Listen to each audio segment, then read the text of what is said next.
When we approached the trailer, we brainstormed and kind of came up with a list of what is it that we want to convey in this trailer. We questioned whether we should put the infected in or not because that's not the focus of the game.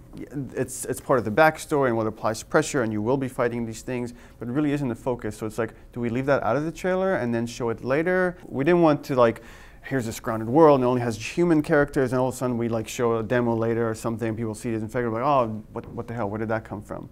So for us it was important to just not tease too much of the infected and just show it full screen, right? Because a lot of times you see where the focus is the creature, that like the Godzilla movie, right? They spent a long time not showing Godzilla when it was coming out, and like that became the intrigue. It was all about Godzilla. It wasn't really about these other characters. But for us it was important to just let's show the infected full screen and just get it out of the way. So there's no more kind of question of what this thing looks, how it attacks, and all this stuff.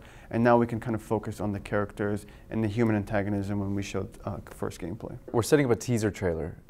We're not showing you know 15 minutes of gameplay or something. It's a teaser trailer. All we want to do is just announce that we're out there, show our art style, introduce these characters. So we have that bullet point of these are the things that we want to make sure that we hit on. Working through that, it's like that 2 minutes is kind of what you're going to get in the game. If you look at each one of those elements and the way they're being introduced, and it's a lot in this game to try to cram into 2 minutes, you know, from human antagonism, melee implements, improvisational weapons, you know, the infected, stealth, they hide inside of the bathroom, working together in cooperation, Ellie using a knife. And so all of this is drawn in this pacing, and you can see the infected come in.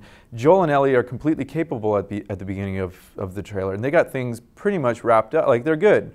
You know, we're taking care of business, we're going to scavenge for some supplies and stuff, and then all of a sudden, the infected come in. So it applies this pressure to them, and it forces this other sort of behavior at it. Suddenly, and that sets up this world, which is suddenly intriguing to us to say, even they, who are completely capable, are also scared of these things. It served its purpose also to drive these characters into a new decision, and then pique our interest as far as gameplay. Is like, obviously these things are a pretty big threat in this world. So, but you're also going to be dealing with humans, so there's going to be a balance somewhere in there. For us, the trailer is part of the experience, right? It's like you put this thing out there and people start already to color their expectations, and that's going to affect your experience when you finally play the game. So it's so important for us to control what you're seeing and how we're doling out information so that we set up a certain expectation for when you play the games. Also, you get the look of it, right? We're using in-game assets. This is what the game looks like. It forced us to make a lot of decisions and put pins in things. We had several like play test deadlines and prototypes and different things and art looks and all sorts of stuff on the way. But to have this where we're going to announce to the world, here we are, going public, like people are going to see this thing, that made us have to go like, all right, what exactly should this look like? How should this world be rendered? What are we going to do? So it forced us to put pins in things, and of course we're creating it in-house and working with the team that's also going to be creating those assets for the gameplay. So that's helping them, it's helping the entire team start to feel out and get familiarized with the process, the new workflow and pipeline, the looks, the sort of expectations that are lighting now set. system, the new kind of camera language that we're using in this game that's different from Uncharted. Yeah, it's setting up these expectations in-house as well as externally of like, this is what we're going for, people. So that's the bar. We're doing it. Because we had this whole kind of viral campaign right before, and we were sure this thing was going to leak. Somehow it's going to leak that Naughty Dog is making this thing, or the trailer would somehow get out there before the Video Game Awards. So to see kind of the fans getting excited by just as we're doling out little bits of information, not revealing who's making it.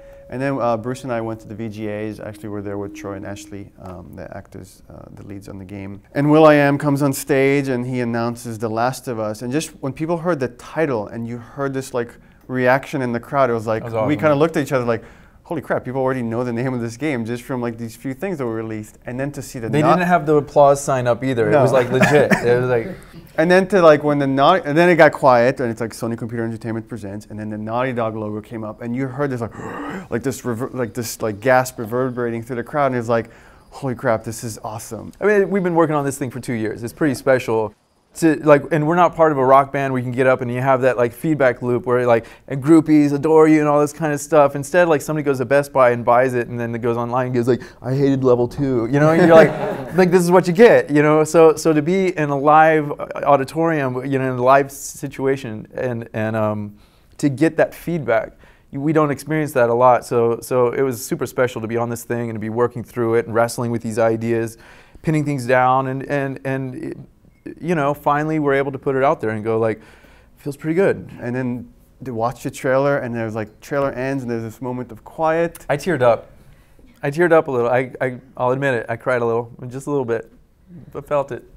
It was pretty cool. That was pretty awesome. It was pretty cool.